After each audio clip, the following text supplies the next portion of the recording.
Mishra sir, उत्साह तो इतना हो गया कि आपसे जब लास्ट मुलाकात हुई थी जूम पे ही, तो आप कह रहे थे कि विशाल 2.86 का जो फिटमेंट फैक्टर उससे नीचे तो बात ही नहीं होगी। लेकिन जैसा जैसा प्रवीण सर ने कहा कि एफएनपीओ ने डायरेक्ट चिट्ठी भेज दी, वहां से एक जो है नया फिटमेंट फैक्टर सामने आया सर, 3.25 का। अब हम लोग भी चौंक गए सर। आपसे जो है फर्स्ट कमेंट लेना चाहेंगे, 3 से ऊपर तक की जो फिटमेंट फैक्टर क्या जायज है, कैसा लग रहा है सर? विशाल भाई देखिए, अभी फिटमेंट फैक्टर और मिनिमम पे बातचीत जरूर हुई है। जी लेकिन कोई उस पर अभी मत एकता नहीं है, क्योंकि अलग अलग साथी अलग अलग बात कर रहे हैं। मुंडे मुंडे मतिर भिन्ना वाली बात है।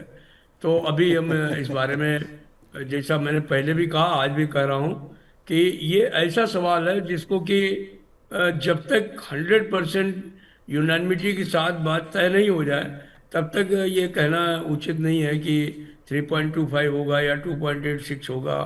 तो अभी इस बारे में मैं फिर विनती करूंगा कि थोड़ा जी सा 10-15 रोज आप इंतजार करिए। अभी ज़्यादा टाइम नहीं लगने वाला है, और हमारे लोग भी उसके ऊपर काम कर रहे हैं। बाकी जो तमाम फिटमेंट फैक्टर के लिए फार्मूले होते हैं, जी सरकार भी उसको मानती है, हम भी उसको मानते हैं, उनका अध्ययन भी हो रहा है। और ये भी हो रहा है कि जो भी बात हम लोग ले जा करके पे कमीशन के सामने रखेंगे, तो उस पर हम कितना अपने आर्गुमेंट्स को सही उतार पाएंगे, तो उस पर भी चर्चा हो रही है।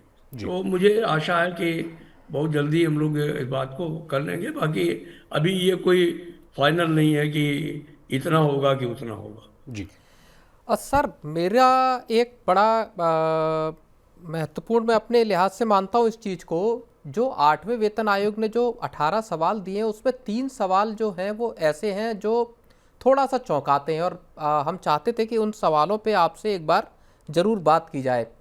3 चीज़ें ऐसी हैं सर जिन पे ये समझना चाहेंगे और सारे कर्मचारी भी ये जानना चाहेंगे कि आखिर आयोग या आयोग के तौर पर अगर हम माने तो सरकार क्या जानना चाहती है।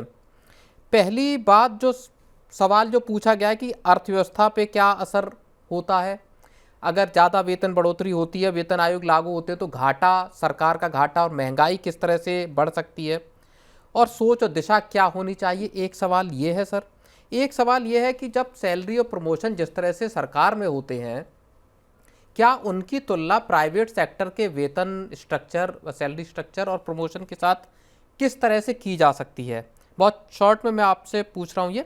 और तीसरा, एक ये बात कही गई है कि क्या जो अलग अलग डिपार्टमेंट हैं, मान लीजिए कोई इंजीनियर है किसी डिपार्टमेंट में, तो उनकी सैलरी का स्ट्रक्चर ठीक वैसा होना चाहिए जिस तरह का स्ट्रक्चर एक प्राइवेट सेक्टर की कंपनी में किसी इंजीनियर का होता है।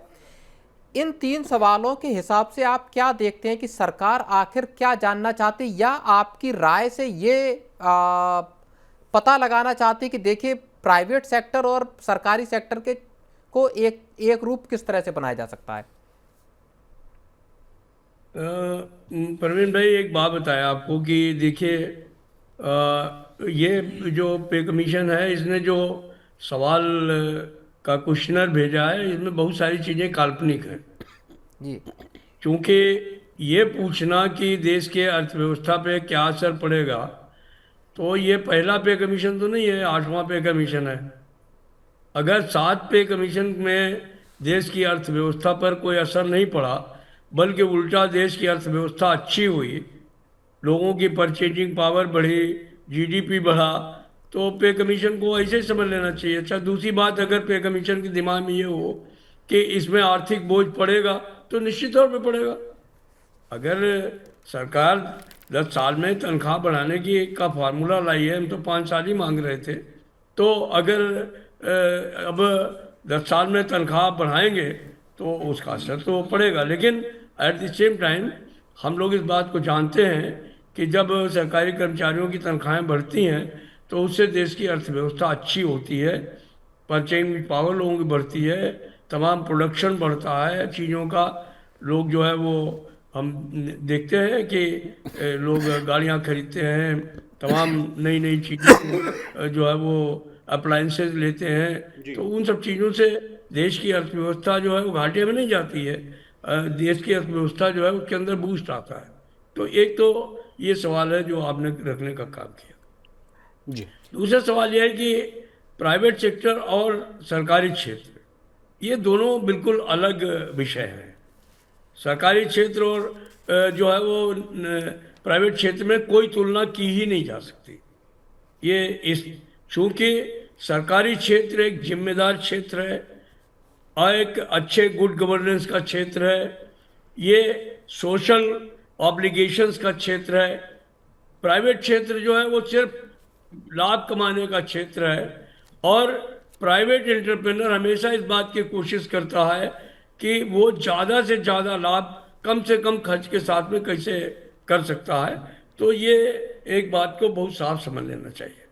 तो इनका कोई भी वो नहीं है, वो उन्होंने एक सवाल पूछ लिया है उसके काल्पनिक नहीं तो तौर क्या पर। सरकार आपसे ही इस चीज के जवाब जानना चाहती कि आप ही बताएं कि साहब प्राइवेट और सरकारी क्षेत्र की सैलरी और प्रमोशन जैसी चीजों के बीच हम तुलना? लोगों ने सीधे तौर पर उनको कहा है कि ये दोनों क्षेत्र जो है वो तुलनात्मक नहीं है। सरकारी क्षेत्र बिल्कुल अलग है। सरकारी क्षेत्र के लिए आपको अलग से ढांचा बनाना पड़ेगा, अलग से उनको उनकी बेसिक पे तय करनी पड़ेगी, अलग से फिटमेंट फैक्टर तय करना पड़ेगा, अलग से अलाउंसेस तय करने पड़ेंगे।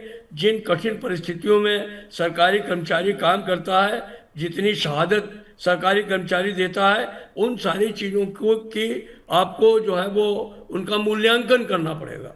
तो ये मूल्यांकन जो है वो सरकारी क्षेत्र का और उनके प्राइवेट क्षेत्र का नहीं हो सकता है। हमने सीधे तौर पर उनके सवाल का एक तरीके से नकारने का काम किया है। हम उनके इस सवाल को जो है बहुत महत्व नहीं देना चाहते।